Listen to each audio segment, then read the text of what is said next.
And welcome back to the Gill Athletics Connections podcast. I am your host, Mike Cunningham, National Sales Manager here. Before we get started, hey, how about shout out to our new intro? That's Jennifer Vanderlot. She's amazing. Love her on the team. So glad that we got her to do a little intro here. So if you ever want to know more about her, man, she was a kick butt Division I All-American thrower, man. So we had her on the podcast if you want to check her out. But today we've got another kick butt coach here. Help me welcome the wise, the wonderful, the owner of Complete Track and Field, Mr. Latif Thomas. Latif, how are you, sir? I'm doing great, man. Thanks for having me. Oh, hey, we've been back and forth. We've been trying to get this one scheduled, man. So I'm excited about this. Yeah, I'm excited too. Absolutely, man. So you're up in the New England, man. How are things going up there as far as it's got to be cold, man. It's cold here. It's cold, but it hasn't been that bad. I don't know if it's just cyclical or it's global or climate change or whatever it is, but it's the winters don't feel as cold out here. So we've had some days so far, but I have nothing to complain about. I mean, I could complain a lot about, it's not Southern California or whatever. You have, friends that live all over in warm places who don't know what it's like to struggle with the weather, when it's physically painful to go outside, but it hasn't been there too much here yet. Everybody talks about the bad parts of global warming. No one talks about like, hey man, it's mild in the winter sometimes. That's I don't want to make light of global warming, but I am from Alabama. I'm from Alabama originally, so I can't stand. Yeah, exactly. So I can't stand it at all, man. No, I've definitely thought about that because it's, to me, when you're coaching and you spend, been coached 2 decades up here, never had access to an indoor track for the most part. So you're literally looking at the weather. You've got to, schedule things around, is it safe to go outside today? Mm-hmm. And so, when you have when it's not as hot out or not as cold out and you can get outside and get more work in, you're going to get better results because you're not as restricted by your facility limitations. I had to get over that really quick, actually. That was a good point. So when I was my first coaching gig was in Chicago. So I'd come from Alabama to Chicago and no facility, we were running hallways and then, we'd go to the local high school track or whatnot. But because I hated cold so much, like if it got cold, I'm like, all right, we're in the hallways. And I've never talking to a couple of different coaches, who are from the Chicagoland area. And they're like, yeah, our rule basically is if it's above 32, we socks and jocks, we put on hats, we put on gloves. We got to get outside and get work in, or we're just never going to be able to get anything. And so I had to really okay, I guess that means me. I mean, I guess I have to be out there with them as well. So I had to toughen up myself.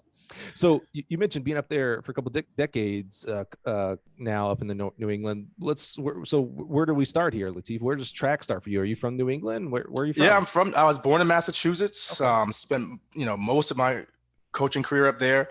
I went to UConn. Ran at UConn. I mean, just about the cold thing, which was a real shocker. My first year at UConn, they were rebuilding the indoor facility.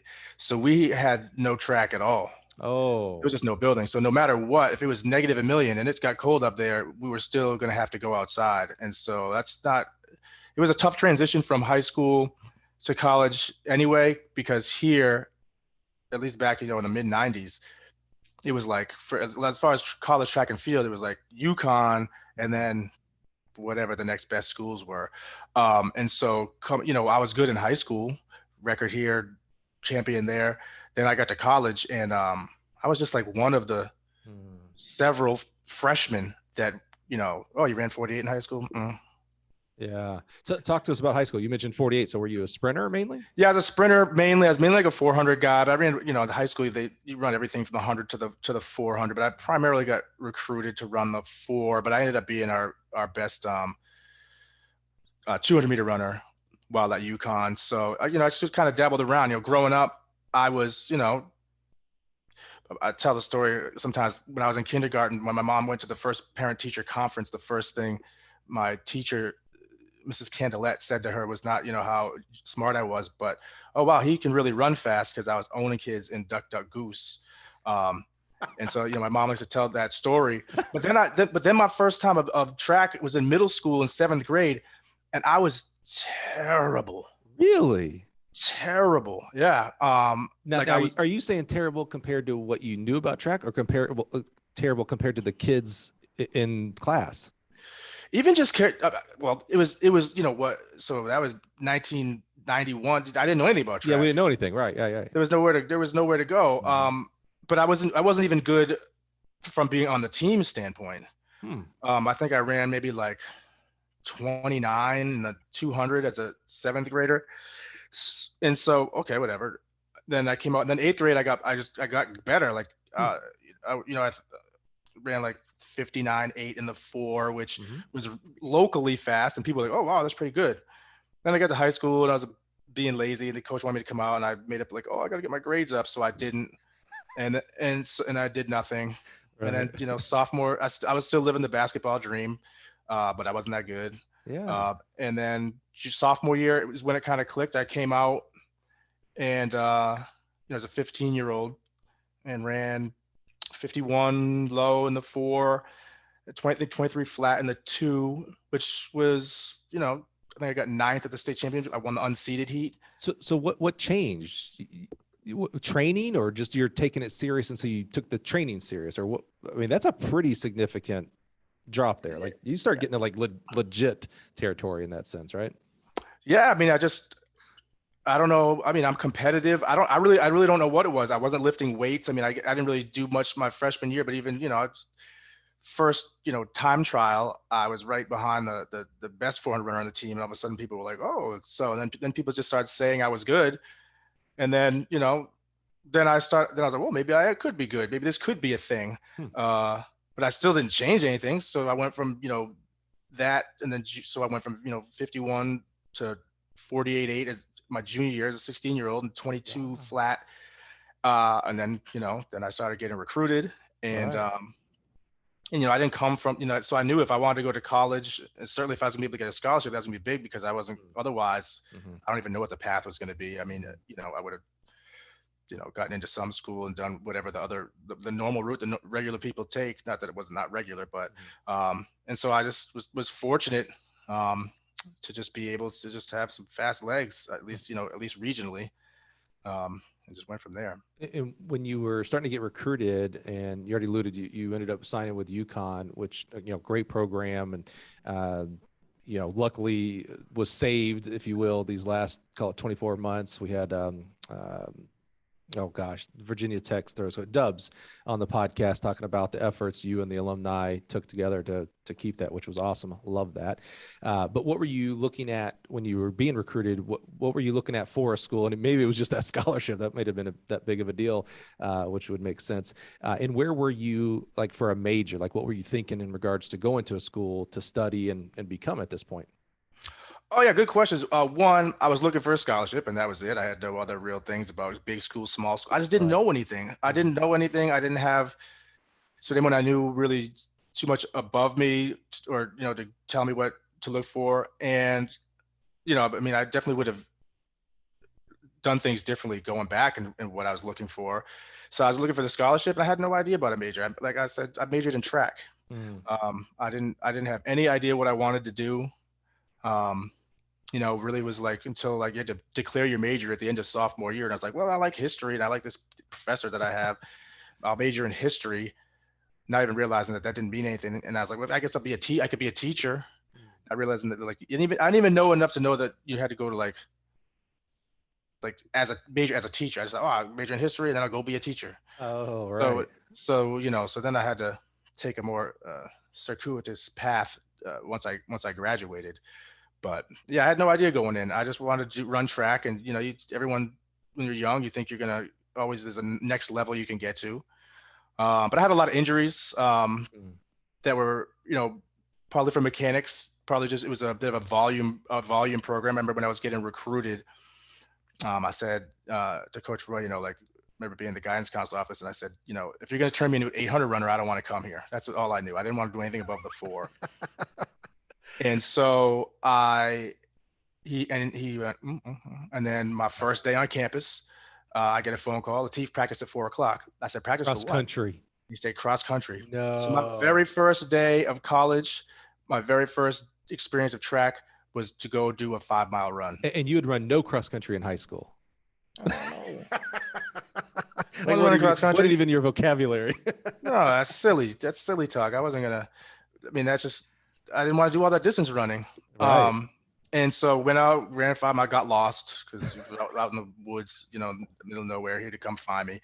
And so that was how it started for me. Wow. Um, so just, and I had a fine career. I made multiple Big East finals and IC4A final and, New England champion. So I had a fine career, but it definitely was not what I thought it could be. And I think that's kind of like what was what was a change for me. So when I got out of college, I wanted to start coaching. So I was a teacher's aide and working with special ed kids, behavioral programs. And so I started coaching, and I just coached the way I was coached my very first season. Because the very first spring, I was just kind of, the guy who hired me just said, like, went to UConn, just here's these kids, go be somebody. Right. And so I just did stuff. No, I don't know. I never heard the word periodization. Again, I avoided science at all costs in all versions of school. And so then I just got hired for indoor the next year, the different coach, the indoor coach. And he was a guy who had never done track in his life, but had gotten in the few years prior a girl who was, like a meal ticket, like one of those like once in a lifetime kids. And because he did like distance, and so he said that you have to do right by this kid. And so he went and got his level 1, went and got his level 2, started making friends with different people, so that if when he had questions and didn't know what to do, he could call these coaches or email these coaches. And you know how generous coaches are with their time in this sport anyway. And so when I got there, he was like, I want to kind of like let you kind of learn. He was in his early 50s, so he was at the point now where he wanted to be a mentor more than just like, this is my program and my team. Right. And he just gave me this big box of his level 2 stuff, and like it had all, I can still remember. I actually still have the box of stuff, and it had like the old all the different colored Lauren Seagrave Speed Dynamics tapes. Yeah. And so I just started consuming that, and then I started learning stuff like, ATP and all that. And it's like, rest 3 minutes after running a 50. What are you supposed to do with that time? Right. What is this? It was I had never done anything like that before. And it was actually sort of antithetical to the way I was trained and how I thought. So it was difficult for me to like train like that, have recovery. And so then I was like, wait a second, this is how I train. And that's like, and I'm getting hurt. And this is like, oh, that's like, quality over quantity. I was like, oh, wait a second. And then I was like, wait, now I must know everything. So you're at this fork in the road, because I think you're right. The majority of coaches probably coached the way they were coached, and we're not all blessed to have coaches who went on and did coaching education, which we'll get into here. But now there's still plenty of those coaches who get the gift that you were given, the box, right? And you mentioned the Seagrave tapes. Come on, man. Those are classic. Speed Dynamics, yeah. Classic. Those need to be re-put back out. I don't know if they're on YouTube or not, but that's still, like, everybody has to watch those tapes, man. Those were awesome. I wore mine out watching it so much, but you're still at this fork in the road where, much like, and you're kind of getting into it there, where you're like, you see this and, recovery and quality over quantity, but you still have a decision to make. Like, you can still be like, yeah, I don't know. That doesn't seem, that's not going to make them hard workers, and that kind of stuff. What drew you, like, and maybe you were alluding to there as far as the, like, well, hey, I did it this way and I got injured. What drew you to, like, okay, let me keep exploring that path, the quality over quantity type aspect? Well, when I started learning about mechanics and things like that, I started to realize, oh, this is why I keep pulling my hamstring, because I was an overstrider, a reacher, a caster. People were teaching pawing back then. So, and so I have like really tight Achilles anyway, like or poor ankle mobility. So I always had soleus issues. I was always pulling my calf and hamstring. And then I started like being able to just understand maybe that there was a correlation. But I think fundamentally, I went and had some success right away. I had a kid that was, again, the kid was going to be good anyway. But I also was coaching at a school that was, where I'm from, called Class D, which is like the smallest schools, Division 4. And Massachusetts isn't big anyway. So the school had, I don't know, maybe 800 kids in it. So I started to realize that nobody cared when you get to these bigger schools with more people and more teams. And if I was going to go in there and we were going to win, and so I started to really look a little more like at relays, because I think, okay, well, maybe I don't have this one, kid that's a freak, but I can outwork or outcoach or get away with relays. And then I just found maybe I can have 4 above average kids though. And yeah. Okay. Right. Yeah. So, I mean, that's I started to just look at it pragmatically, and I just thought to myself, well, here I have access to this coach who wants to help and be a mentor. So when I have questions, I can go to somebody who's at least coached some people, or if he didn't know, he would go call the people he knew. So I was getting, access from that standpoint. And I just looked at it really as, because you said a minute ago, like you had to make a choice. Because I was like, I don't know about this though. I mean, okay, we can rest, but how do you get faster by standing around most of the time? Yeah, I mean, density and all that kind of stuff, but you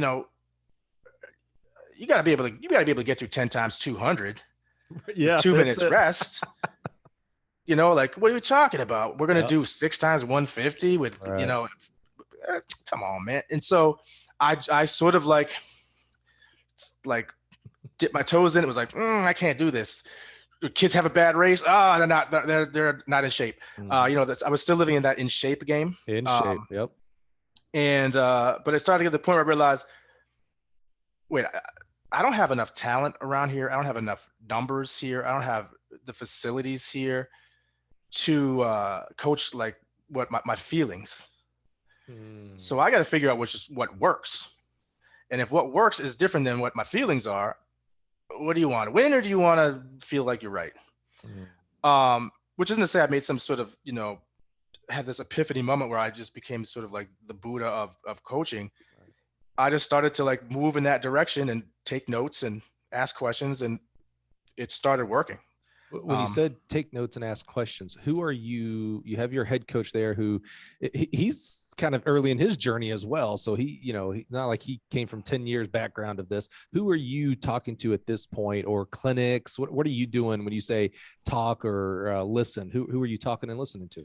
So I was mostly talking to him and getting information, backdoor through the people that he would ask the questions and then come back. Cause I still was at a point, maybe in those first couple of years where like I never knew as much as I did when I was like in my 20s, as far as being smart and good at coaching, but I also wasn't confident in asking questions because I didn't want to look stupid. And so I remember one time a coach who was just in my league and was older than me, not too much older than me. And I sent him this, I don't know, microcycle or mesocycle. And he was like, this is fine, but it's just very robotic. Right. Because I was really, it's not, there's no nuance to it. It's just kind of just regurgitating the training science. And I don't know if it's going to like work that way in real life. And I was offended because I thought it was on point. But over the course of time, I learned that, he was right. There is a bit of nuance. It's easy to say, don't mix energy systems. But we said that a million times, but that's not my option with weather, facilities, or this kid's going to be late, or, if it's just me coaching 50, 60 sprints, hurdles, jumps in the hallway, like I can't be, too much of a slave to terminology. So I would start asking them. And then I had a friend of mine who wanted to start coaching. And so we went and got our level 1. I can't even remember who did that level 1 anymore. I was going to ask, do you remember who the teachers were? Yeah. I can't even remember anymore. Back then, a lot of, Lauren was doing a lot of them. Andrew Alden was doing a lot. Lori from Vanderbilt was doing a lot of them. And I may be showing my Southeast bias, by the way, because that's where all my classes would have been. Yeah, no, I did mine, and it was in Long Island. I think like Russ Ebbett, but he was like not a he. I think he did it, but it wasn't any other, like brand name people, like once you got to like level 2 or the academy or whatever. So when you did level 1, because I'm always fascinated by level 1 and level 2, because level 1, they're very different in their stress and pressure, right? Meaning, I think level 1 is 20 hours of class in basically 1.5 days, if you will, 2.25 days. So it's, it's especially the Saturday, right? It's all day. And if you're coming from a sprints and maybe hurdles background and they start talking distance and you're like, I did not come here for this, but I know I got to pass the test, so there's ins and outs of your own arousal levels of what you want to pay attention to. How, as you're going through level 1 and as you finish the classes for level 1, what were you like? What was your experience? Was it like, were you feeding from a trough and you're eating it all and you're just taking it all in? Or were there times where you're like, oh man, maybe I picked this wrong. Maybe I should just go back to 10 by 200. No, it was more of affirming or reaffirming, because now you're hearing it, but you're hearing it live.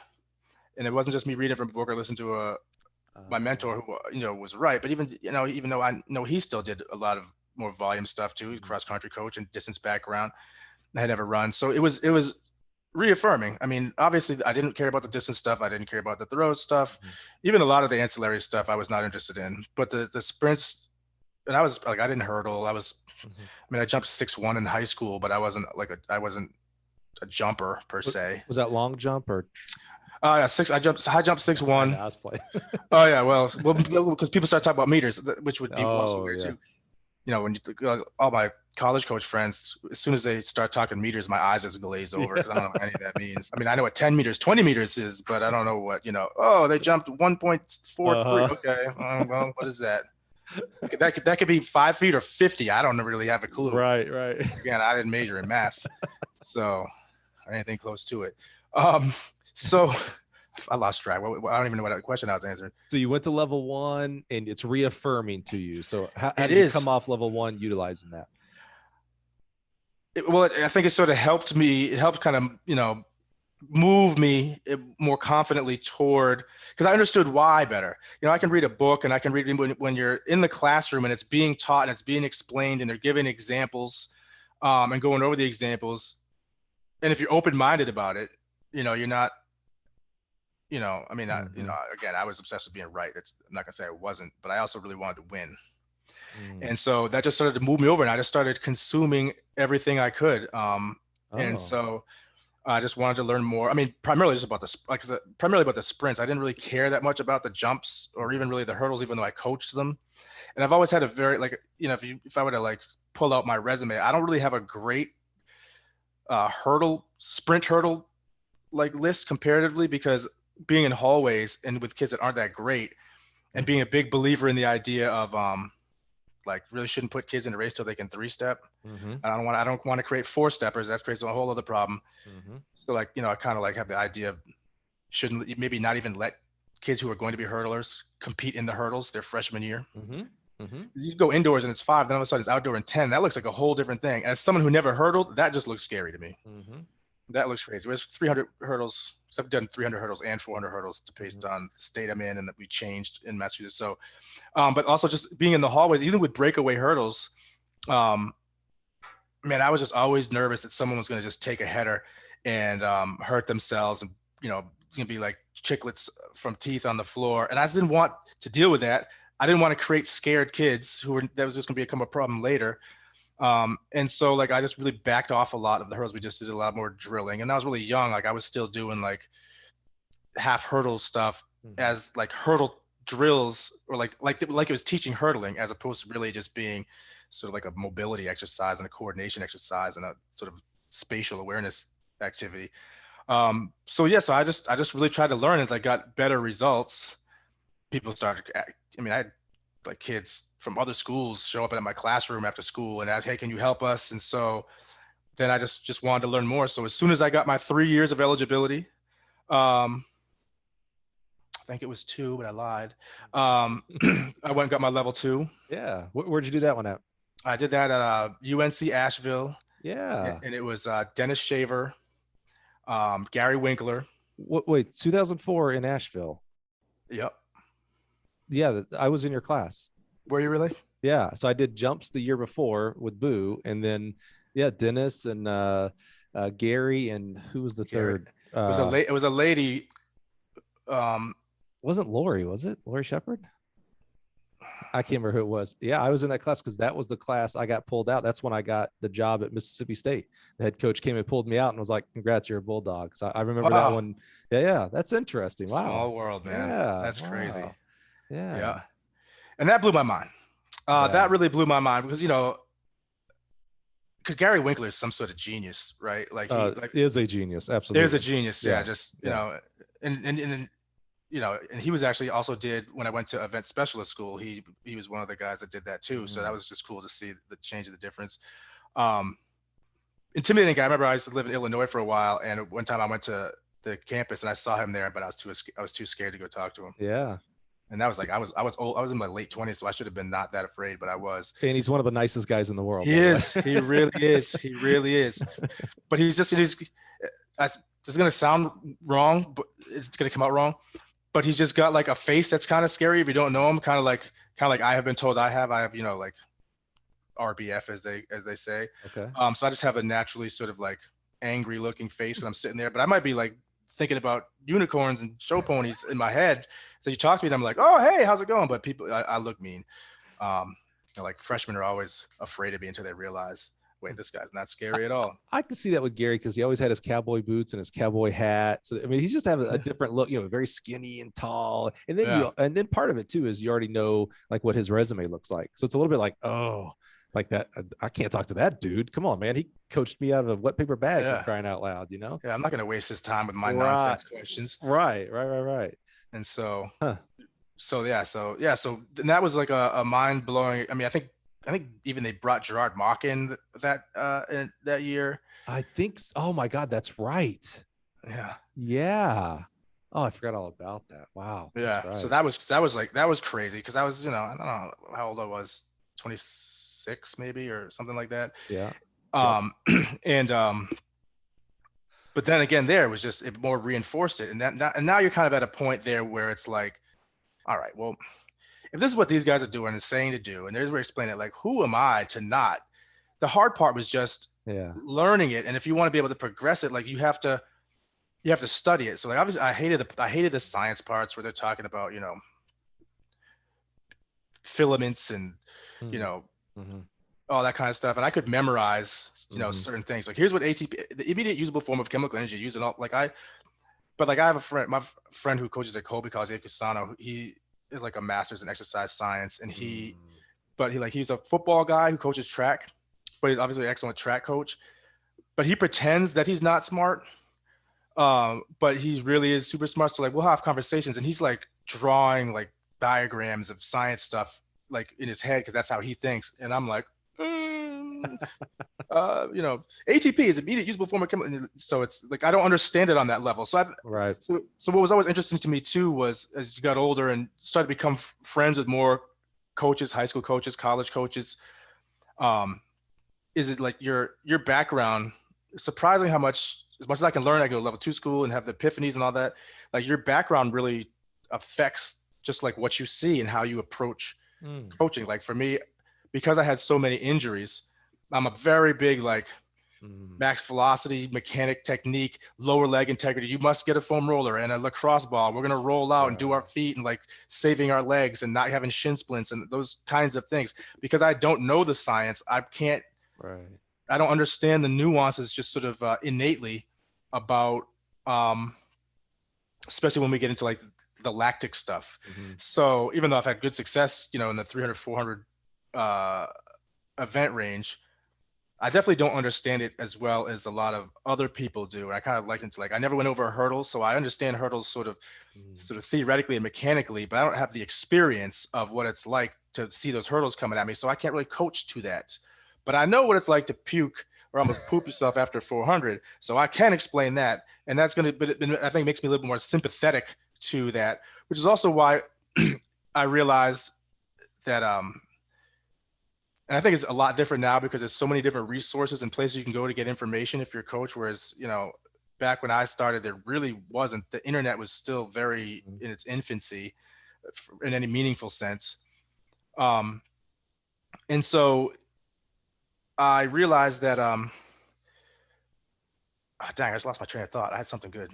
Well, no, I think you're on the right track because I was going to ask you about that access to information, because we're roughly the same age. So we came through the coaching game kind of in the same era where, we had the VHS tapes of Speed Dynamics. And now I can either go on YouTube and immediately find something that, if it ain't Speed Dynamics, something very, very similar, or I can find a course by a coach, a college coach, pro coach, or now even today, I can pick up the phone or tweet. I could tweet a coach right now, a high level coach. I can get Kaba Tolbert in the snap of my finger, where we didn't have that. What do you think about that difference of access now from when we started and call it the 90s to where we are in the 20s?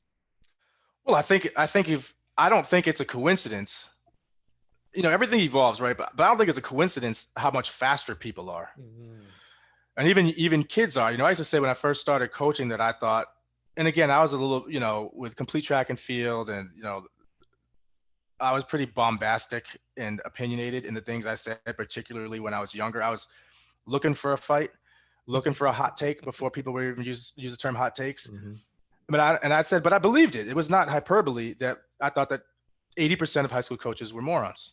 Like, they had no idea what they were doing. They might have been wonderful people and but they didn't know how to coach. They weren't good at coaching. It was volume and nonsense, and basically treating, especially because where I live in the Northeast, most of your head coaches are distance people. So, and you would just treat a sprinter like just sort of like a distance runner, but divide by the distance of the race or whatever. Right. They just run the 100. Right. Mm-hmm. And so, that's part of the reason, like, why complete track and field exists. Mm-hmm. Was, there was so much information out there, and even the information that you could find was written by gurus, and it didn't apply to 15-year-olds. So interesting. I think one of the reasons that I sort of became a name over the course of time in complete track and field was because I was, good. Sort of, if I had to aggregate all the nice things people have said about me, it's that you take things and you just make it simple and easy for me to understand. Like, I think that's one of the great things about a Boo or a K-Bird, even like a lot of the best coaches, they could talk you into the ground in 1 second if they wanted to, but they don't. Mm-hmm. They kind of meet you where you are at. And so, I think a lot of the, this might be a hot take. I know, there's certain things you're not allowed to talk about. Mm-hmm. You're not allowed to say out loud, even though every coach talks about it privately, but everyone's afraid or whatever. Kind of like, when we had the whole, I don't even get to it necessarily, but like the transgender athlete issue, because up here in New England, because that sort of like started in Connecticut a few years ago. And, you're not allowed to have an opinion on that, but everyone's opinion is the same. It's about fairness, but that's kind of like what it was about, whether we're talking about that or any of these other things, having the access. But also it was like, I remember I was at New England's a couple years ago, and now again, correlation is not causality, or however that phrase goes. Mm-hmm. And I saw this team of 4 white girls win the 4x1, and then they would win some of these other events, and I thought, it feels like, because there's an assumption going the course of time that, like, people of Black people from a certain West African descent tend to be faster. It's not an opinion. It's just what it is. How much of a deep dive you want to go in. And so it's sort of assumed that, Black people are faster than white people. But as time has gone on, and so I think a lot of times in the past, there was certain schools in this area, just based on the demographics, where you knew they were just going to be mopping up against like these suburban schools. That's probably another reason why I think I've done well, because, I know we're not supposed to talk about resumes, but like I coached a team that's the only girls 4x1 team in Massachusetts ever to go under 48. It was 4 white girls. And one time when they were at nationals warming up, some girls came up and said, "What are you doing here? Aren't you the 4x-mile team?" To give you a sense of what these girls look like, right? Oh. They did not look like a 47, 9 4x1 team. But I've seen it, like, so you become like, you just roll out the balls with some talented kids, and just, if you're gonna be fast, you're fast. Like, I was probably just gonna be fast anyway. Would I have been as fast? Could I have been faster if I was coached different? Probably. Could I have been slower if I was different circumstance? Sure. But I just think that but with good coaching and people being, doing things the right way, whatever you define right way, and there's lots of different ways to skin a cat, lots of different systems work. You can make kids who like aren't that great into, regional league, regional state level athletes. And I think That's been happening. So you're getting programs and kids that probably wouldn't have been competitive that are now scoring points and winning races, that wouldn't have been the case before. And I think that's because of the access. Mm-hmm.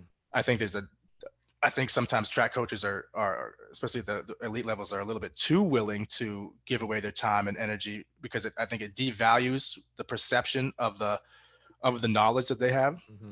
You're not going to get, any of these college Division I big time college or NFL coaches to do a 4-hour webinar that you're only going to charge you $50. Right. Like, that's just not going to happen. Right. But that's neither here nor there. So, well, I think just a second, Latif, because I think you hit on two important topics there. One is that coaching matters. Like, not everybody's going to be a superstar, because there are genetics and luck factors that play into becoming the Usain Bolt and Maurice Greens, et cetera. But we can all, especially, here we're talking about high school, right? So call it 14, 18-year-olds, all 14 to 18-year-olds can become faster with good coaching. So coaching matters 100%. The impact you have right where your 2 feet are matters, right? And then the second topic you started getting onto there is call it the professionalism of coaching, specifically in the sport of track and field that we're talking about. In fact, there was just a tweet, I'm huge on Twitter, that's my jam, where they asked about, if you have this specialized knowledge, would you charge for it to give it out? And to your point with Nick Saban don't just show up on Zoom and start talking about how he coaches DBs, right? It's like, oh, you want to come to that? It's $1,000 to come to this clinic or whatever. And same for others. And for track coaches, we seem to be, again, I think it comes down just to the professionalism of coaching track and field. The knowledge you have, the value you have is valuable. If we're going to continue to raise up the professionalism side of our sport, and that doesn't necessarily mean post-collegially, I'm just talking about the overall professionalism of the sport, we have to start acting like professionals. I agree. I mean, it's already, again, I like how you said, not just at the elite level, but bring it up, because at the developmental level, right, building that base and that foundation is what's going to prop the kids up so they can come in with a higher effective training age, and and be able to avoid injury or have a clue. I think maybe it was like a couple of years ago or something, like, I could be wrong, but it might have been Carl Lewis, who basically said he's got to spend like half a kid's career just getting them to learn how to run right, because they come in because again, if you're talented, a lot of times, you're just going to go, you're going to be fast anyway. And so you come in without any clue. Like, I came into college and coach said, warm up. And I said, okay. And I just started static stretching. And he's like, no, go warm up. And I was like, well, that's in high school. My warm up was first call 400. Touch toes.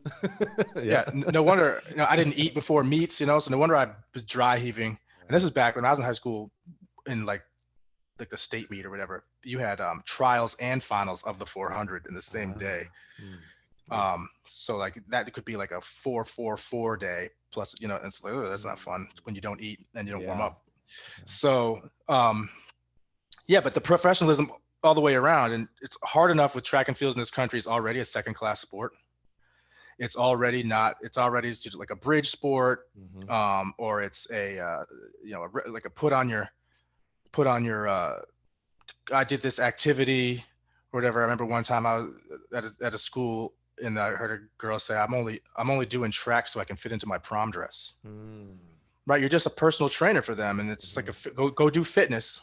So let me ask you, I've heard this, this blew my mind. For the past several months now, I've been, maybe over the past 12 months, because I'd never heard this. I started, obviously I ran high school. I started, my coaching career started in high school, and I had never, like this never came into my vocabulary that this was even possible, but I'm hearing that this is happening. A little bit to your point, what you just said there about the prom dress. Coaches are complaining, rightfully so, by the way. I'm on this train of kids that want to run track, but then they don't want to compete. They just want to do. And to me, that boggles me, because like I was the exact opposite. I was terrible. So I was the kid who was like trying to figure out any reason to miss practice, but I ain't missed that bus on Saturday. Like I wanted to go compete. Like that was the jam. That's what you did, right? Are you seeing that as a high school coach? Obviously it's real, but that just boggles me that that's real. I'm not going to say it. I've seen it in some, like overwhelming Hopefully numbers, not. Right. but I've seen it time to time, or certainly there's been cases, in different leagues and different situations I've been in. Sometimes you can only say put 4 people in an event, even if it doesn't matter how many kids you have on your team. But it's but you can run as many as you want, say in the 55 or the 100 or whatever. Mm-hmm. But there were kids who were plenty happy to just get that 155 in and be done. Come to practice, do all the stuff, all this thing, and then not have to worry about it. Don't care what their time is. Don't ask for their time. Kids, or like if they're like, oh, I don't feel good today. Do I have to run today? And it's like, well, why are you here? They're like, I think it's also a little bit, and I don't have any evidence or data for this. This is a team sport country, and everyone does team sports for the most part. But you come in and so you can hide potentially, but in track you can't hide, even if you're not good. Even if you're in the Z heat, I got you. You are out there by yourself running, looking. That's why I don't put I don't put They always say, never take your A sprinters or your B or your C sprinters and make them into hurdlers. Okay. Well, but I do that all the time. I don't have a choice. But that's why I don't put them in the race, because there's nothing more embarrassing than you're a 14-year-old girl going out there and being put in the hurdles, and then you start clipping hurdles and you're falling down. Like that's right. That's terrible. Kind of like I think it's shameful when distance coaches put, a kid who maybe doesn't look like they should be out there in the the 2 mile or mile whatever, and they're getting lapped and they're basically walking. Like that's embarrassing. First of all, to you, it makes you look like cold. Yeah. But it's also embarrassing for that kid. They're a teenager. They know everyone. The sympathy clap, like that doesn't make you feel good. It makes you feel embarrassed. Right. So I think that you get exposed. So it's easy to you come in, but you can kind of hide in practice though, right? Because it's a group of kids doing different things. Like I'm generally like the only coach. I have one assistant, so I'm never with everybody all the time. So you can kind of hide. You can half-ass or what you coach. You can be smoking and joking in the back, but you get in that meet and you're out there and you have to do it. And so the shorter the race, if you can get away with it, then for some kids who aren't really there to compete, they're afraid to compete. They're afraid to look bad. And so I think that is one of the reasons why that happens. And because track isn't respected, right? You're not out on the football field with the whole town watching. You're not in a gym with a basketball. Right. There's nobody really there. So you can go in there, you can just, run for whatever, 7 seconds, 10 seconds, 30 seconds, whatever, and then hide. You know what I mean? So like, go off, do your homework and goof off. And so I think but again, I think it goes back to the respectability of track. It goes all the way back to, if you have coaches who don't take the job seriously, because again, I didn't know if I was getting good coaching or bad coaching, say in high school, because there was no internet. Right. You get track and field news, which is the closest thing we had to learn about track. But even the results in the back, because you're looking like who's running fast, the results were from like 2 months ago. And they were kind of otherworldly. Oh, right? Yeah, because it was like top 10. Like where you're growing up, I grew up in Alabama, so kind of the same. Like we didn't have a lot of talent specifically in our state, right? We had some talent, but then every time we read those lists, it was always the California kids and the Texas kids and the Florida kids. So it was all like, oh, that's how they do track over there. My state, it ain't like that. It was otherworldly to me. When I was in high school, it was Obi Moore and Jerome Young. Yeah, Obi Moore. Speaking of that.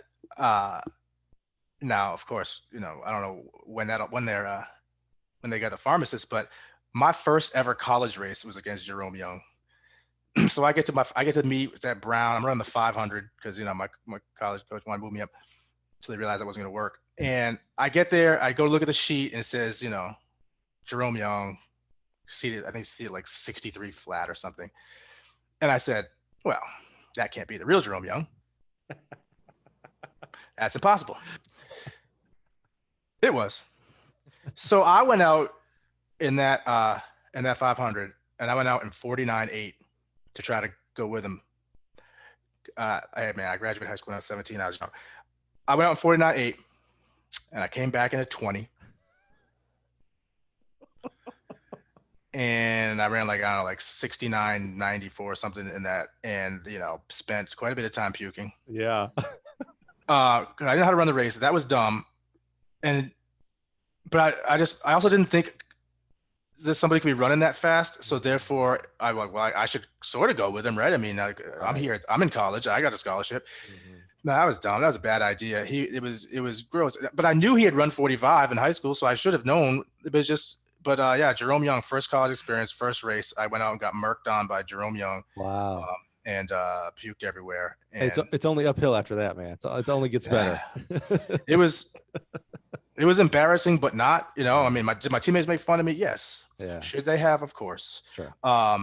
Is 69 in the 500 fast? No, never. But that was what it was. But yeah, that was my first race. But yeah, so it's what's except for the 4x1 team I coached that ran 47, and a lot of places that wouldn't even get you out of your district. You know what I mean? It's just that's just what it is. So up here, I ran 48 when I was 16. I thought I was good. I get to college and it's like, whoa, wait a second. Latif Thomases are a dime a dozen, because there was no internet. I think even, I said a lot with teams, like, if you come into a bad program where, say, like, the fastest girls are running 28s, then you think 28's fast. And so that's the frequency you're going to vibrate at. And if the coach isn't bringing kids fast, getting kids faster, or explaining how you're going to get faster in a way that makes sense, then you're going to think 28's fast. But if you're on a team where you come in and you got girls running 25s and 26s, well, then 25 and 26 fast and 28 is slow. So I think the same kid, if you clone them and put them in those two different type of programs, the kid who just exists in the world where the expectations are different and the sort of the energy is different, and the way the kids compete and practice is different, and the way a faster kid carries himself is different. I had a girl one time who was a shy kid. She ended up being really good. And we were at a relay meet or whatever meet, and she came back in the 4x2 and ran this girl down. We won the race or whatever. And then she told the story where she went back into the gym to get her stuff and cool down or whatever. She overheard the girl say, didn't see her there, this girl, and the girl was from the city, so sort of carried a different cachet when you're just a shy 15-year-old from the suburbs. She's like, oh, we're gonna win, but that anchor bitch came up and beat me. And so her nickname became Anchor Bitch, and she loved it, right? Like, sorry, I'm not misogynistically, I wouldn't, it'd be maybe different now, but like, to her, that was like, oh, I can walk with my shoulders back and my head up now. Yeah, like, gave her identity, right? Yeah, it's like, wait a second, I belong here. Right. And so, and then they start to carry. You start to carry yourself like you belong here.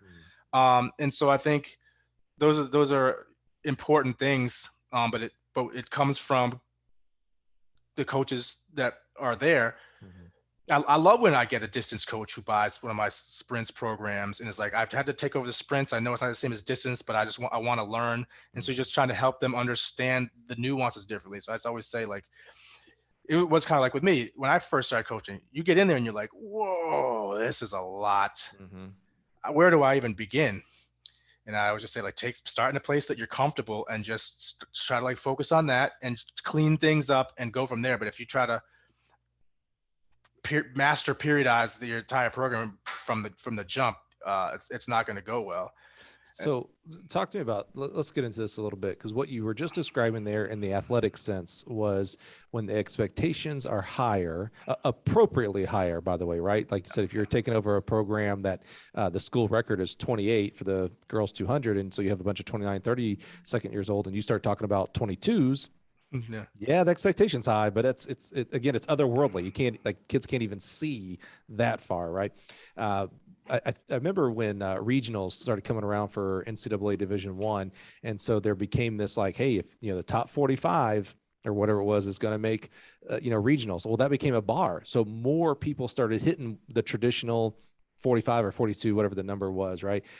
Indoor Division I's, which every year I go to. And it's an amazing meet. It's the hardest meet in the world to get to. We only take 16 per event roughly. And it's amazing. World records are getting set. And it's always like, oh, well, it can never get better than this. Like, we just saw the world's best meet. And then the very next year, more world records and more American records and collegiate records, et cetera, right? So when that bar is set high, people have a goal, they have an aim to go for, right? How are you, talk to me about complete track and field? Because this is different, right? This isn't, you're not just Latif Thomas, someone who speaks at clinics and maybe does a Zoom call every once in a while or whatever. You're actually building a business around coaching education, which has traditionally been USATF, which is awesome. I love it. That's where I grew up through. I'm a huge proponent. Now we have USTF CCCA coaching education. While I haven't been through that, I know the people who write the curriculum and teach it, and they're amazing. So I'm a huge fan of that. Altus has come onto the scene and done an amazing job with coaching education. And now there's this big, I'm almost call it decentralized coaching education, meaning, the Chris Parnos and Ernie Clarks and guys and gals, Kava Tolbert are putting together clinics on their own outside of an entity. Talk to me about what is Complete Track and Field? Why did you start it? And what's the goal of Complete Track and Field? I started it because I thought that there was a better way for coaches to get educated. I thought that there was a sort of a lack of information for the developmental level. It was all coaches, coaching freaks, and with access to them, 50 weeks a year, with fall training and off seasons, and right. Where I'm from, in New England, indoor season starts the Monday after Thanksgiving. You have your first meet almost anywhere you are in less than 2 weeks. You're already in meets, competing, meets that count. Especially if you have a league. So we started just to get more information out there. And at the beginning, it was mostly just me, just puking out content. And then I started, asking other people. When did you start this? So I started in a different company with a previous business partner, and I left, and I just took over Complete Track and Field. But this started back in 2005. So when you're talking about putting out content, you're really talking about articles and blogs at that point, right? I mean, yeah, YouTube is, I don't know if YouTube's around actually, or it's just in its infancy at that point, if it is. So you're talking about like a lot of writing at this point. A lot of writing. I was writing constantly, tons and tons of articles, a little bit of videos, but not as much back there at the beginning, because again, there was really there was no platform to get it on the internet. There was no video players, and I'm talking about YouTube, but like embedding it in your site or whatever. So we didn't have these little things, right? So you couldn't just I'm holding up a cell phone, by the way, so you can't just video a kid doing a drill and okay, now let me put that up and analyze the drill. There's none of that. It's writing. It's words only at this point, essentially. It was words only at that point. So it's some philosophical kind of stuff, some just basic, standard, here's how to periodize a thing, just from my young person perspective. But I was getting results, and we wanted to treat it like a business. So we were also going and studying internet marketing, going and studying, Corey Rudel, who was kind of the back at the beginning of internet marketing, and try to, building a list, and, sending out things like that. And then, Ryan Lee, who was sort of a big pioneer in the sort of like the sports, more like personal trainer kind of thing. We started following him and going to like his events. Then we created a product, the first one, Complete Speed Training. That was, it was pretty simple, and people just liked it because it didn't try to get too heavy and go too deep. So earlier you talked about, this is going to be my words, so you correct me where I'm misspeaking here, where you were a little, I'm going to say scared. I don't know if you use that word. I'm so sorry. To talk to a Gary, to ask questions, because you're like, who am I kind of thing. Now this is a complete 180 from that type of attitude and feeling, right? Because you're now exposing yourself, like you're putting yourself out there. I read this article from this Latif Thomas guy talking about speed training for the 400, and I think he's full of crap, and I get to now, like you're identified that way. I get to say, hey, Latif, I read your stuff. You're wrong. You're an idiot. Blah blah blah blah blah. Right? Like you're really exposing yourself.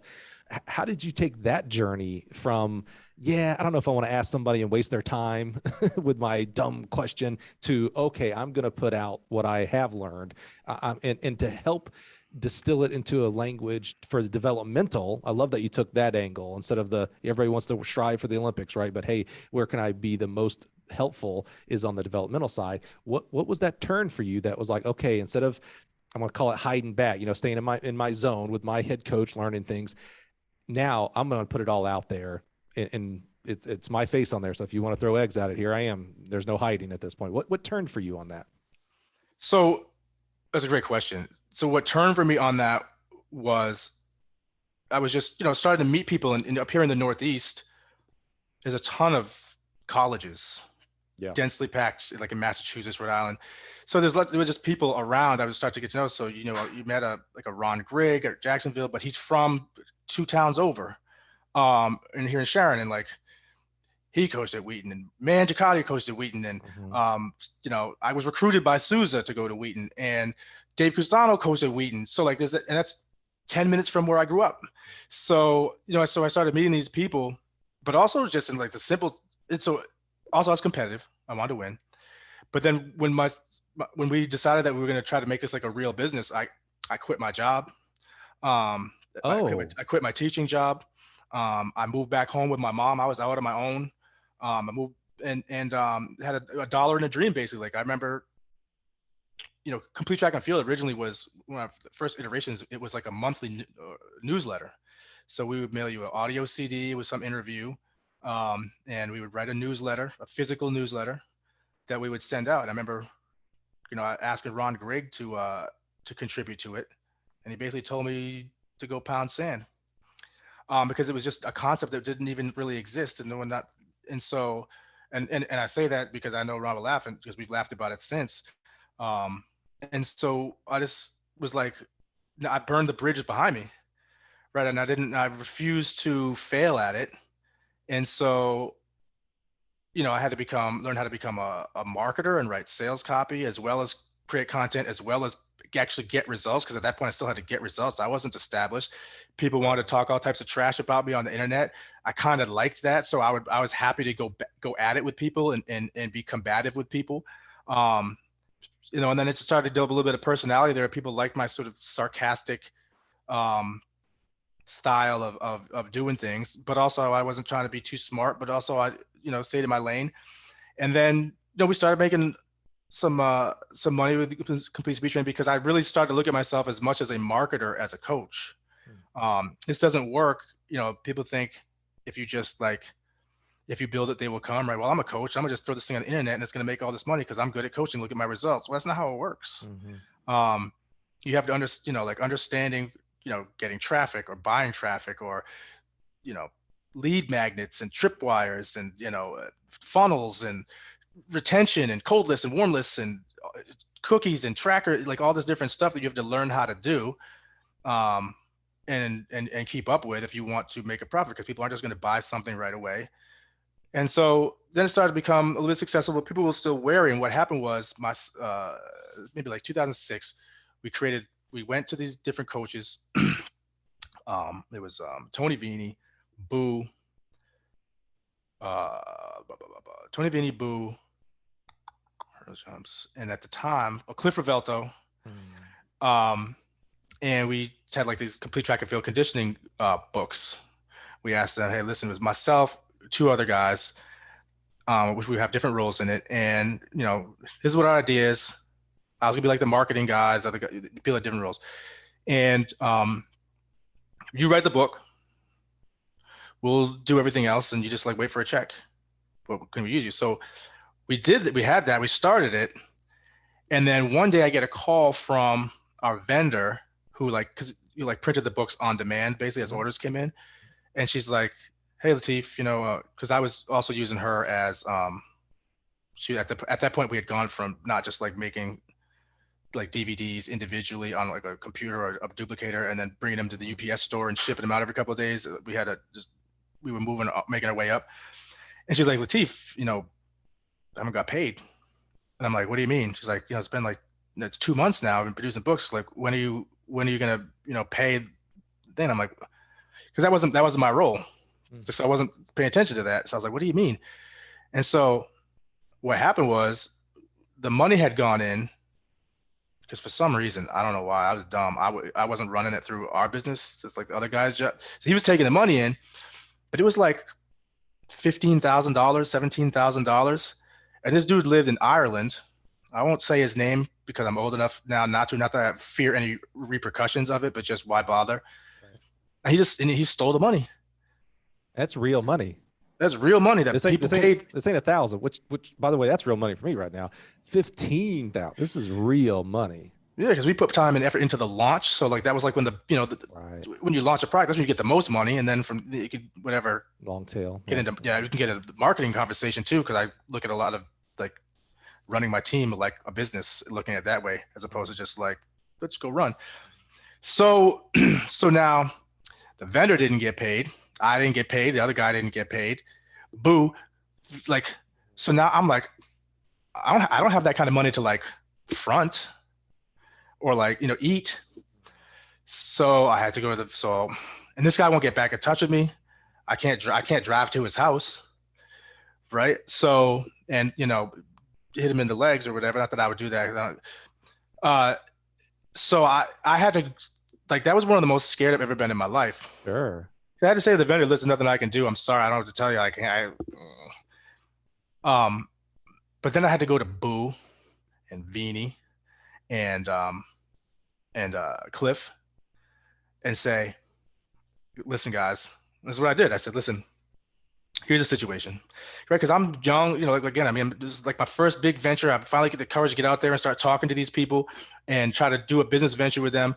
So like, that could be like a career ruiner because, your reputation precedes you. I think that success does well. Our clinic does well because we run a good, honest business. And so I had to call these guys and say, like, listen, man, there's no money. So I said, look, here's the situation. It's all I can offer.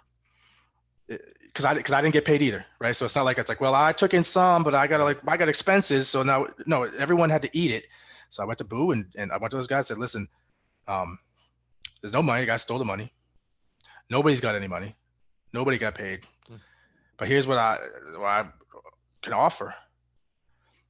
I'm going to take it over, the whole thing. I'll do it all myself. If you're willing to like just start from zero and just I know you have no reason to trust me, but trust me on this. I'll send you, I'll be completely transparent. I'll send you like a document whatever every month saying what the sales are. I understand anybody can make up numbers, especially because back then you can't just, it's different now with affiliates kinds of. I said, and just, I'm going to take it over, but if we can just all start from zero because we all lost here, I would, I appreciate that. Which I thought, oh man, they're all going to just go tell me to pound sand. I'm going to look like a scumbag because you got to go pick a different sport. You're out of track and field, buddy. I'm out of track and field. No one's going to trust you, right? Yeah, because people start going to complete track and field. Latif Thomas and Boo and Tony and Cliff are like, sketchy. Don't even. Done. I'm done. If Boo would have said, I told Boo, hey, I'm thinking about having Latif Thomas on the podcast. He said, hey, I wouldn't if I were you. Like I wouldn't even ask why. I mean, that's how much I trust a guy like Boo. And you're talking about Tony and Cliff, and I mean, just legends of trustfulness and reputation. It had been over. I'm like, oh, okay, no problem.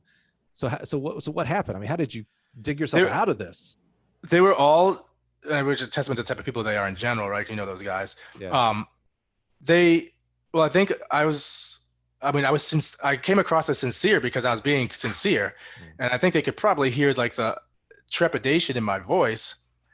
But they all said, hey, look, that sucks. We understand. Or, individually, I understand. I'm going to basically give you another chance and try to do this. I didn't cut and run, you know what I mean? Or like, I ate it. It's my responsibility. It's my fault. You didn't hide, right? Yes. I said, please trust me at the outset. Wow. And then, so they all agreed to continue to do it. And then, I was like, obviously like very diligent about, and so for me, that's when it was like, you know what, I'm going to, I don't think I really knew it at the time, but I was like, I have to be as transparent as possible all the time. So, which wasn't like I wasn't going to be, because I sort of believe in like what goes around comes around kind of stuff. And so just, and then kept marketing. They would get in money every month, and they didn't have to do, it was like all front loaded, right? They didn't have to do anything. So then I just started asking them then we started, the internet was coming along, and we were deciding to sort of make bigger programs, more sort of built out programs. And so they would start doing those programs for me and, making some money. And, then I had Scott Christensen do the distance book. And then, I've made over the course of the years they've helped me and I've helped them. And I think it's improved the sport and improved, I know Scott has said many times, like just being in that book has gotten him, speaking and things like that, because it's just, I have found that, and it's a little bit different now, although still not enough, or at least not in large enough dollar amounts. Coaches want to be paid for their information. But it's like, especially because I also kind of came up in a, in like in the world of like personal training, studio, fitness facility people. Like people are just afraid to ask for the money. They're afraid to ask for what they're worth, right? So you're afraid to say, I'm going to do this, webinar or whatever, and I'm going to charge $100 or $200 for it, because that feels like a lot. And track coaches, always, oh, we don't make enough. And that's true at the collegiate level, but, teach it. Like I've coached multiple different teams. I know what the budget is. Mm-hmm. I pretty much have always funded the program by myself with my own dollars. So, I can totally understand that. And so in doing that, we built up more and more, and the programs are good. So I get like a very low, sort of, I don't know what industry standard is for like this industry, because there's no numbers on it, but just in terms of just, knowing internet marketing, most of the returns we get are because people forgot that they already had it, because everything's digital now.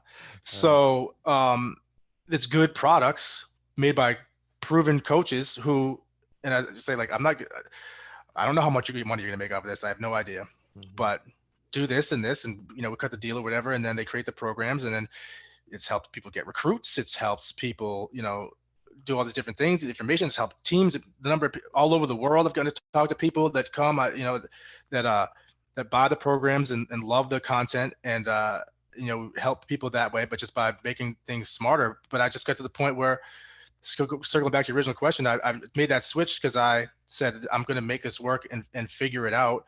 And I just kind of copied like the internet marketing model. I mean, I think part of the issue now is, it's funny, back then, so let's just say, like, I don't know, like 2006, 7, 8, 9, 10, that kind of, like, man, we used to have like a ton of affiliates, other people that would promote our stuff and, get a cut, because that's how the business world works. Some people are like, oh, you promote this thing just because. No, I don't promote anything that I wouldn't buy myself.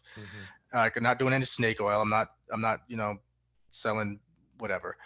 And I'll be affiliated with other people's programs, and that just sort of dried up. Even with the advent of all these other people. And I think it's been sort of like with the internet and people, branding themselves. And again, I have no evidence of this. It's sort of been like, one of the things I heard in marketing, which I liked, like all the big intranet marketing gurus did, was when one of them would launch a product, everyone else, like with their product launch formula, Jeff Johnson kind of stuff, they would all launch it, or all get in on the launch at the same time. And, to get, so if I want you to buy from my link, I would give you some other free stuff. And then this guy would give them his own free stuff. And it was all under the idea of like, there's an infinite amount of pie here, right? And we can all get plenty if we all work together. But I feel like a little bit now, it's like, there's this finite amount of pie, and I got to get my slice. And if I promote your thing, now that person on my list is going to go to you, and I'm not going to get my slice. So I got to keep my slice and keep my slice and keep my slice. And so it's weird to me to see it done like that, because not only could we all, and again, I'm running a business here. What's the purpose of business? Is to make money. So like, if you're like, oh, well, you just, no, if people didn't like the products and I wasn't putting out a good service or doing honest business, I couldn't get these people to create programs for me. Right. And people would just return them and never buy again.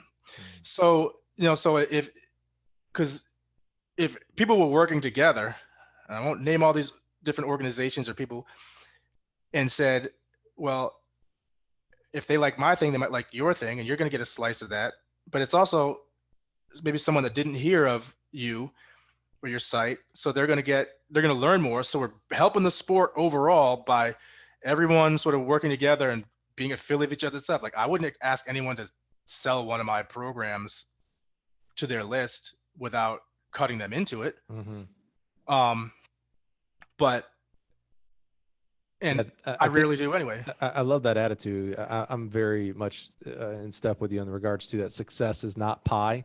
depending on how big my piece is how much other people, or how, I should say, how big someone else's piece is affects the size of my piece. Right. I've had people, I like to, publicize, if that's the right word, other people's podcasts that's in track and field. And I've had people message me like, hey, why did you aren't you in competition with that podcast? I'm like, no, I'm really not. First of all, if you're a podcast listener, you're probably listening to more than one podcast. Yeah. So as long as I'm included, I'm happy. But there may be value in someone else's that you may come back to mine because of the value you learned from that person. So I like that, success is not pie.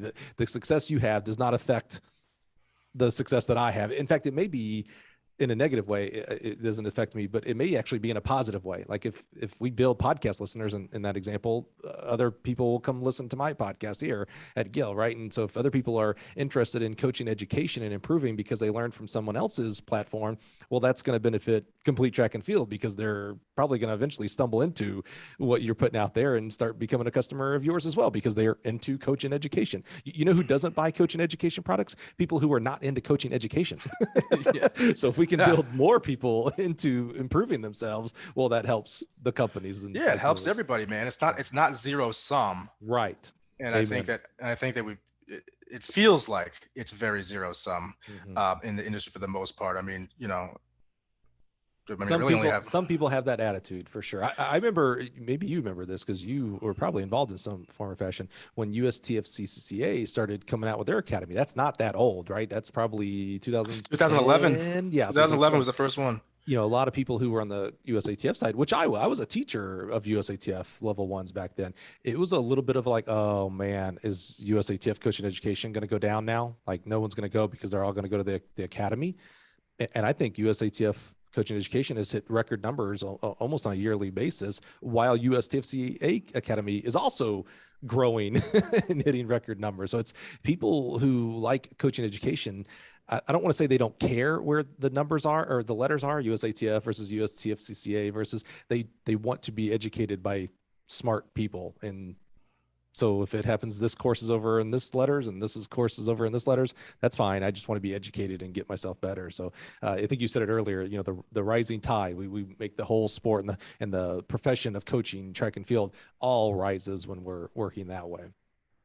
Yeah. And I think it does. And then I remember one time at a school I was coaching at, right? I had kids were quitting their other sports to like do track, or even like train through the fall for track, because it became, I only do track to get in shape for soccer. I only do soccer to get ready for track.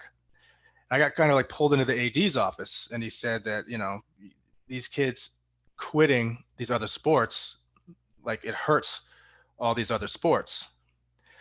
And I said, like, I don't agree with that. I mean, I said it's a bit socialist, and I said that not politically in any way whatsoever. I said because if the kids are quitting, like then more kids are doing track and they're quitting other teams, well then the other teams aren't doing a good enough job of retaining their kids. And so if either they're going to complain about it and they're going to lose kids, or they're going to run a better program, step up and keep the kids there. It's like one of the things that made me, and so that's kind of like my philosophy there is, if we're all sharing information and we can all get better, at least for me. And again, it's like, I know I might be sort of a bit of an outlier just because of how hardcore I've been for so long, and especially running a business and thinking like a business person too. I'm gonna, if I see other people buying stuff or talking about things, I'm like, well, now I got to buy something else. I got to buy more stuff. I got to learn more things. I got to get better. When I see everybody else getting better around me and kids running, I'm looking at kids being like, there's no way they should run those times.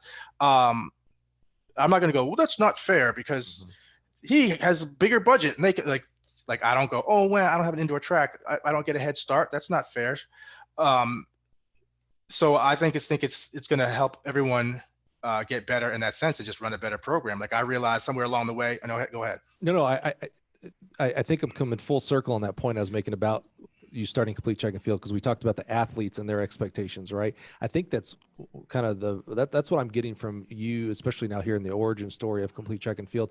You're raising that expectation bar on the coaching education of specifically high school and developmental coaches. It's like, it's hard for me if I'm a high school coach for track and field right now, and I don't know anything for whatever reason. Either I'm coaching like I was coached, or I was a football coach and now I'm made to coach track and field. It's hard for me to sit back and use the excuse of, well, I don't know. There's no way to learn how to coach track. I don't know. I don't even know where to go. It's hard to have that excuse when you have the library of what complete track and field has out there for you. It's like, dude, there's some pretty simple things you can do to start getting better today. So you're raising that expectation of the programs, not just any one program, of all coaches with the work you're doing. Yeah, that's the goal. I look at it and I say, like, man, I wish this had been available when I was a kid to my coaches. Amen. And for myself, I know, like, everything, like 48.8 was fairly fast in 1995 terms. It doesn't carry the same weight now, but I think for the reasons that we're talking about. But I thought, like, I know that there are coaches who want to learn. I provide this resource. And as I started to have access to more people, and then again, to the thing about those books and everything, people know that if they do business with me or do a program with me or create content or whatever, that, I'm not doing shady business and taking their money. And I run a good business. So people aren't going to be like, oh, you're doing stuff with him. Like, have you heard this or that or that or that, which I can't say for everybody out there in the world. And so just, raising that bar all the way up makes, hopefully everybody want to be better. And if you're competitive at all, even if you're like one of those people that thinks like, well, I ran fast, therefore I already know how to coach. There's always going to be, the information vampires, or the people that think they know everything already. But I have to, based on the results of the world we're seeing, I think people are starting to go, oh man, I gotta up my game here. I gotta do something different. I gotta become a better coach or learn more. Look, some people are never going to spend more than $0. Some people are never going to spend more than $9. But I know what the average amount of money that a customer spends in their lifetime, which is more of a marketing thing than whatever. And some people are just like, I can't get content, like the Pareto principle, right? Like 80% of my money comes from 20% of my customers. A lot of those people just can't buy stuff fast enough. I can't get content. I can't get new products out fast enough because they know it's good and they want to learn more. And, you consume it and you use it, and then you want to move on to the next thing. But you always know you can go back. You know how it is. You go back and watch a program or whatever. You learn something different because at that time you either didn't have the kids that were having that problem or needed that solution, but now you do. So you look at it differently. So it's a resource. So I think, everyone should get smarter. I think we should do a better job. And I guess I could probably do a better reaching out to more people and trying to get sort of in cahoots with more people to raise the game overall. But I just want, I love the sport. I love how nice the people in the sport are compared to other sports. I think that's what really made me fall in love with, I came from a very not diverse school in town. And I was, when I got to high school as a freshman, I think school probably had maybe close to 1,000 kids in it, and there were 4 Black people. Wow. I graduated, there were 9 total, including, and I count us mixed kids in there, in that number too. So, but when I got to track, these kids, one of the first day track, we were going to go do high jump practice, but the high jump mats were all the way inside school. And so the coach had to take the 2 high jumpers or 3 high jumpers to come teach me how to high jump. Right. And based on my experience in that school, I had to go to the gym. So I'm going there and I'm thinking to myself, oh man, these kids they're gonna either beat me up, or they're going to, lock me in a closet, or they're going to roll me up into a mat, or like this is, I know this game. So I'm going there like scared. And the first thing we did was like, okay, now I don't approve of this as a coach, but the first thing we did was just lay down the mats and just sat there and did nothing for like 20 minutes. Just like basically took a break. You were normal high school kids. That's what that tells me. That's what. Oh, nobody's looking at us. Let's hang out for a while. And but they were just nice. And then here's how you jump. We started jumping. One of them also he was All-American high jumper, 6'10" high jumper in high school. And which is, again, in 1995, that's Huge. different than now. And, he's one of my best friends in the world. But That's cool. But that was the experience. The coach was nice. You'd finish races and people are like shaking hands, and like, it was like coming from a place where that was hostile to me, or I felt I was in a hostile environment, not just in sport, but in every aspect, every time I left my house, to be in that place where everybody was nice and you competed hard, right? And you came to win, and I wasn't gonna let you beat me or whatever. But at the end, everyone was just nice to each other. The coaches seemed nicer. The kids seemed nicer. The atmosphere was better. It was more enjoyable. And so when I kind of got out of college and, started coaching, I wanted to kind of create the atmosphere in my programs, which I think a lot of sometimes coaches, they get mad at me in the schools I was in, thinking I was stealing kids, as though I was like, had like a 10-point, like I was like recruiting them. I'm not going to recruit anybody, because I don't want you recruiting my kids, which you were doing anyway. And so I just wanted that kind of environment. It kind of, I think, one of the reasons we talked earlier about, once you started learning to not coach how you coach, I started, also, and then think of things like a business, track's not fun. Like, it's just not fun. Just in the sense of, like, I was a 400 runner, right? So like, if you're not good at the 400, the 400 is not fun. The 400 got fun when I started whooping on people. Then I could deal with the pain, right? Because the 400, like, I puked so many times I couldn't even count. But like, sometimes you'll think you're going to go to the bathroom on yourself when you finish that race. It hurts so bad, especially, if maybe they're not specifically fit for it. And so I realized, quality over quantity makes for a lot more of a fun practice, right? Like, I remember I got to one school and I wanted this girl to come out who had quit, who was good. And she's like, oh, I got to do geometry work, get my grade up. And I knew she was lying to me. And then when she came back, eventually she said, yes, I was lying, because the previous coach had just like ran them into the ground. Right. And so she just didn't want to do it. And so, like, for me, because, like, with all due respect to everybody, if you're a primary event 100, 200 runner, your life's never really that hard. There's a lot of technical stuff and all that, but like, but like the long sprinters, and I had like 600 runners in my group that like didn't want to be distance runners, but probably, so they had to do some more work, and you got to, girls have to do a little more volume, whatever. And, they just like, they hated it. But then as I changed over in time, they knew, like, the 400 runners, they knew that like Tuesday was going to be their suck day, right? Like, we're going to come in on Monday, we do speed work, just sort of traditional, whatever. Tuesday for the long sprinters was going to be like that, depending on time of year, intensive tempo or, specific endurance type of day. That's going to be their suck day. So they knew it coming in. And those kids, when they come in that day, they're a little bit quieter because they know it's going to hurt a little bit.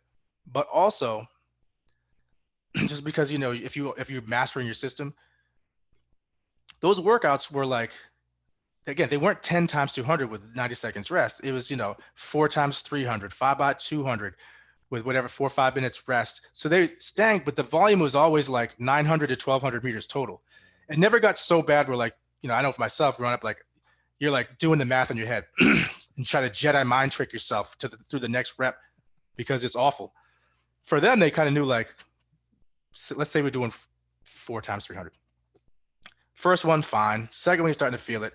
Third one kind of sucks, but you got one left. Now you're going to do other stuff that might not be the funnest thing in the world, but, and so, like, that's how I build my programs over the course of time, is that track goes from being that thing that sucks to, because it's just not fun to practice forever, everything hurts. Again, it's just exercising. To being like, the atmosphere was fun, you're getting better. And practices aren't that long. I used to run super long practices when I was younger. Practices aren't that long. And so now the environment is better. So kids want to come out. It's easier to get their kids out. The best recruiter, especially for me, having not been a teacher, I'm never in the school. So I can't see that kid or get in that kid's head and make a joke or go to the gym or whatever. Right. I'm not there. So I have to get the kids to recruit for me. They have to make the program something that they want to tell their friends about, to come out and come do this. And again, as I've gotten older, like, look, I don't care if you are just doing indoor and you're not going to do outdoor. Just come do indoor and be a short sprinter. Look, okay, fine. You really care that much about your lifting program? Fine, do that. Just follow the rules of the other stuff. Because it's a second class sport, sometimes you got to make a little bit of compromises here and there that the basketball and the football team don't have to make, because they're basketball and football. They're the revenue sports. As a non-revenue sport, especially if you're getting started and you want to get kids out, once you hook them, then they can hook the other people, but then you can grow it, and then you can start to get maybe a little bit more stringent or have different expectations. Now you can be like, listen, would you go away to Disney World during soccer season? No. So why are you leaving during the middle of my indoor season? I mean, it makes sense at first. So I just think that, making the atmosphere fun, the environment fun, makes for a better program. And you can do that without running kids into the ground, and so I think that's been fun for them. If you're a new coach right now, hit the rewind about 30 seconds, because what he just said right there, super important. If you can make the atmosphere fun and inviting, that'll take care of the recruiting right there, first of all. But I also believe that will help your kids get better. They'll actually run faster and jump farther, etc. Latif, man, as we start to wrap up here, I got 3 kind of rapid fire questions for you. All right. You ready for this? You in the hot seat? You want hot takes? Right. Here we go. We got hot takes right here. Let's do it. Did you ever, question number 1, did coach ever in college get you to, Coach Roy, did he ever get you to run an 800? Did you ever run an 800 in a meet? Never. Nope. Was the 500 the closest you got? 500 was the farthest I went. And that didn't, and then he said, wait, I don't think so for this guy. So now I'm back down where I belonged. Question number 2, there's, I want to call it a famous picture of you. It's the picture I see of you the most, of you and Usain Bolt pointing at you like you're the man, because you are the man. Give us some context on that photo, man. When did you get to meet the great Usain Bolt? So the funny thing about that picture is, obviously it looks like my son in that picture at this point. I think that was like 2008. I think I was like 29 at the time. People will say to me all the time, this is like, not that I am one, but just to say, never meet your heroes. Because in that picture, I'm taller than Usain Bolt. So then people see me and I'm 5'11", and they're like, but what happened was, so they're always like, oh, you're less anything that you're less. What a disappointment. I thought you were gonna be big and imposing, and you're just a guy. So what happened was, it was actually really cool. So I was friends with at the time, I think he was maybe like the marketing director for Puma or something like that. So he was with Usain Bolt a lot. And so there was they had like a Puma Boston street meet. Oh yeah. And back at the time, and because, I was friends with him, I got to be like security for Usain Bolt and like the other Jamaican athletes that were there and whoever. So my job essentially was like, at first, mostly what I was doing was, he's like, go talk to that, go bring that girl over here, go bring that. It was a lot of that, a little bit of like blocking him, for people trying to like run up on him so he could just like relax there. But at one point, this is where the picture came from. We were basically, the Puma had all these bikes. And so they wanted to like go ride these bikes around. So myself and a couple other people were basically just like following them on bikes as they're just like riding around the city. Wow. On these bikes. So that's what we're doing. So we're just like hanging out with them for the day. We stopped, we got some food, because I knew the area. And I wasn't out of shape. Like I was still in pretty good shape then, but it's just funny, because pedaling the bike is still like not like running, but not like running. Man, he would just get up, because it wasn't like a 10-speed, it was like a 1-gear bike, just a bike. He would just start pedaling it, and they would just be gone, because he just runs so fast. He just hammers just the bike, so much and power. Yeah. And so it was amazing. I just like could not keep up with them. And then really all they wanted to do was like ride as fast as they could, and basically like slam on the brakes and just do like burnouts like you could do in the sand when you're a kid. Like that's really all the speed was just for that. Awesome. Like they broke a couple bikes. We did like call back and get some, bring up like, so that's where that picture came from. We would stop somewhere, and I got like not even a selfie. I think I even had an iPhone then, but maybe I did. But yeah, so that's what that famous picture of me and Usain Bolt is from. I was security at quote unquote security at a street meet, and just got to hang around with Usain Bolt all day. That's cool, man. Did you stop at McDonald's and get chicken nuggets? Because that's the other thing that's famous for him. Yeah, we didn't, but no, but he because it wasn't near one or whatever.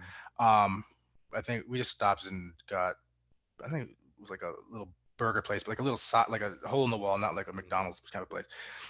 No chicken nuggets, but yeah. So that was a fun day. That was a fun time. And last question, man, I'm such a huge fan of coaching education, right? I think better educated coaches make better educated decisions. So tell us as we wrap up, what's the future for Complete Track and Field? How do you continue? I love the journey. I almost love that you got in the gang got ripped off. Like, I almost love that because of how you had to really kind of, I don't even say dig deeper, but like you had to really get resourceful, and your relationships got real stronger because they trusted you as well. You know what I'm saying? So I kind of love that. It's kind of weird to say that, I know, but so what's the future look like for Complete Track and Field, for coaching education, specifically on the developmental level? Well, the future is, to continue to do what we're doing. I'm going to kind of like the new year, get kind of some ideas of what we want to do, but just see what people want, the kind of content that people want. So, have the full scale programs that we were doing, but newer, but also some, like Ron Greg has that Wicked Drill program that's very just focused on that particular thing.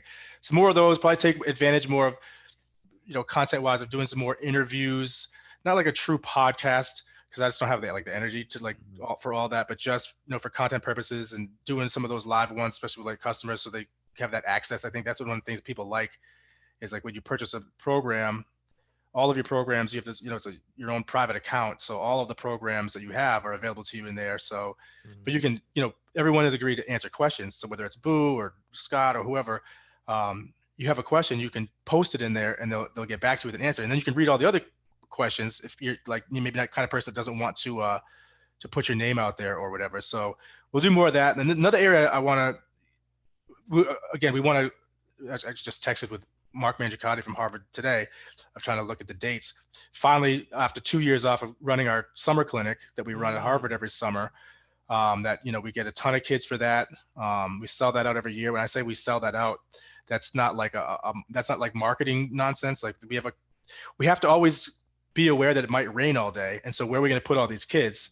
We have to be in lightning safe places. And so you always have to, I could probably get 50% more kids if I just made it like just herding cattle. So we have hard caps on the event group sizes. And once we hit it, we hit it. So like the sprints is always going to sell out early, and people learn at the beginning. People say, like they think that I'm kidding. When I'm like, sorry, I can't let you in. Like I can wait for someone to drop out, and they learn, and they'll come. So every year people come back and say, I learned my lesson last year. You weren't kidding. I just thought, it's like, we don't take walk-ups. Like we're usually like a month or so in advance, because it's a big event. That's why we only do one of them a year. Right. And we have really good coaches and people that come from different, all over the country, but just outside of the country as well. But obviously with the pandemic, we've been off for the last 2 years, which is, as you can imagine, when you're got, 450 some odd kids coming, that's been a bit of a kick in the pants for my financials over the last 2 years, to lose such a big chunk of my revenue. So, to get back and get that event going again as things hopefully get back to being sort of what we remember. And then I think, part of coaching is mastering your program. So what I want to start doing more programs that are less just, periodization, but like, I think when you know your program, how do you continue to get results? And I think it's going to be, I'm going to start doing more things and events around, basically, as I said quickly earlier, running your team like the business of coaching, running your team like a business. What are your systems? What are your checks for your systems? How do people run their programs? High school coaches, college coaches. How do you get organized? How do you, deal with parents? Like those kind of things that are more than just the X's and O's of coaching, because a lot of running, do you know how many bullet belts you have, or do you know how many hurdles you have, and where are they, and which ones work? Like, do you haven't, so that when you go to practice, you don't have to waste 20 minutes digging out of the back. The kids know what the rules are, so you don't have to have these meetings with the AD because you weren't clear about the rules, and the parents aren't clear. You're having a meeting. Do you have a book? How do you manage meets and lineups and like all these things that aren't? So I think there's a whole sort of different world of, team management and organization, and the other part of coaching that no one talks about as much. Especially, I'm friends with so many college coaches, and it's just funny how little part of their day is their job is the actual coaching. There's so much admin and fundraising and all the meet and recruiting and all those kinds of things. So I just think that as coaches get better and start to understand, and we do have so many programs, we have to update, but I think there's a whole other world of information that is going to make teams better when you start to look at sort of the systems under which that allow you to get in and out of practice in 2 hours, or not, or get to everything that you had planned that day, because you don't have to waste time setting this thing up, or you're not losing track of that. Or, do you have your warm-ups printed out? So, and those kind of things. What are your systems for teaching? So I think that's sort of the next level with that, and just maybe a little more consulting, and just do what we've been doing, trying to provide good information for coaches, and let the people sort of dictate what they want and what comes out next, and just be able to have it all organized in that one place, and continue to help improve. I'm not interested in trying to do certifications. I think there are great ones already, and I think that, although I see a lot more high school coaches going and getting event specialists and USATF or whatever, I think it's different if you're like a personal trainer, or like facility, or strength coach, where those kind of things matter more specifically, the alphabet soup, for whatever the different reasons are. I think a lot of high school coaches don't need that as much. It's not going to do as much for them to be certified. I mean, I know, like, in some states, like when I was in Rhode Island, you had to have a certain level of certification to coach. I think it was like the national high school one, which I took way back in the day. But I think I got grandfathered in because of all my other certs. But I think, and that's just what I want to do: continue to provide good information and resources for coaches, and provide access to sort of my clique of coaches to continue to answer questions and help improve the sport, make the sport better, so that people start to look at track as something that they want to do, and that they, in their school and their program, and they respect it as a sport because of their experience with it and their experience with the coaches they had in it, and just continue to evolve and expand. Well, I like that holistic approach to it, not just the X's and O's, how to coach. That's certainly important, especially as you attack the developmental level, not the you've got them 365 days a year level. And those are important too, but there's other resources, and that level is this big, very, it's the 0.01%. So let's attack the 99.9, because that's where most of us are getting coached. That's where we're coaching in the big scheme of things. So I like that holistic approach of your equipment, your rules, how you do those things. It's almost like you're trying to do the complete track and field. Yeah. I was aiming that whole way the whole time. You got it. What's the website? And I'll make sure I put it down in our show notes as well. What's the website for Complete Track and Field? The website is completetrackandfield.com. AND, obviously. It's just as simple. Go there, right there on the navigation bar. You can get where you need to go. All the free downloads, cheat sheets and reports. Go to the store if you know what you're looking for. Go see content, links out to the YouTube and to videos, and to pretty much everything that you need. If you are, whether you're entry level, just trying to get into it, or you're trying to get event group specific things, or you coach multiple different events and you're trying to figure out how to manage that. That's always a hard part of coaching, I think, for high school coaches, when you're trying to, how do you do all three, spin circles, jumps at the same time by yourself in a hallway? So those kinds of things, and go in there, sign up for something, put your name on the list. So when we send out newsletters or promotions or events, you guys can get signed up for that. Keep an eye out for our summer clinic this summer. But completetrackandfield.com is the website. That's where you can go to get all of your track and field coaching needs. I love it. Go check it out. He said there were some free things on there, right? So go taste. That's what a buffet is for. Go taste, see what some of the content that he does put out there. And even though this might be the first time I'm meeting Latif, and I'm so happy that I did have this opportunity to meet Latif, I do know all these people that he's working with really, really well. In fact, almost every one of them that you mentioned have been a guest on the podcast. Almost. I'm betting I'm a high percentage there, which I was really proud of. I need to get Scott Christensen on there. I've known him for years, love him to death. Yeah, he's good. He's awesome. Love him. Stillwater, Minnesota. Great guy. Beautiful area. He's a beautiful guy. Love it. Love it. The only guy in Stillwater, Minnesota that's wearing a Hawaiian shirt 24/7. Yeah. But go check it out, because those guys that he talked about are the tippy top. They're the best of the best, and there's a reason why they are. And they started where you are, where you're trying to find information. They did the same thing. They were trying to find the gurus that were out there and learn and developed out there. So go check it out, completetrackandfield.com. Latif, man, thank you so much. I mean, the most important thing you can give me is your time. And so I'm just so thankful that you'd give me some time today to learn more about your journey in this great sport. And again, I do a huge fan of coaching education. So I always have a soft spot for people who are doing things to help others, because that's, even if it is a business, you're raising the tide, you're helping others, you're giving value. And that's huge, man. That's legacy type stuff, man. So I'm just so thankful for you. Well, I appreciate the kind words, man. That's what we're trying to do. And Mike, thanks for having me on. I really appreciate the opportunity. You know, again, first time meeting you, but things flow pretty well. I like that. So hopefully we'll have infinite pie somewhere along the way. We can join forces on something to help raise the bar for everyone involved. Well, I do love coming up to New England area, Northeast a lot. I do love my friends over at Harvard and the billion other colleges that are up there. Yeah. And we're getting close. The New Balance facility is opening up, and we're doing that facility, which I'm so humbled to be involved. Yeah. So I feel like I'll be in Boston a few I think so. times. So we'll have to link up, man, and meet in Absolutely. person. So Latif, thank you so much, man. Appreciate the value you provided, man. I know others got a lot of value today, so thank you so much. Thank you very much for having me. I appreciate it.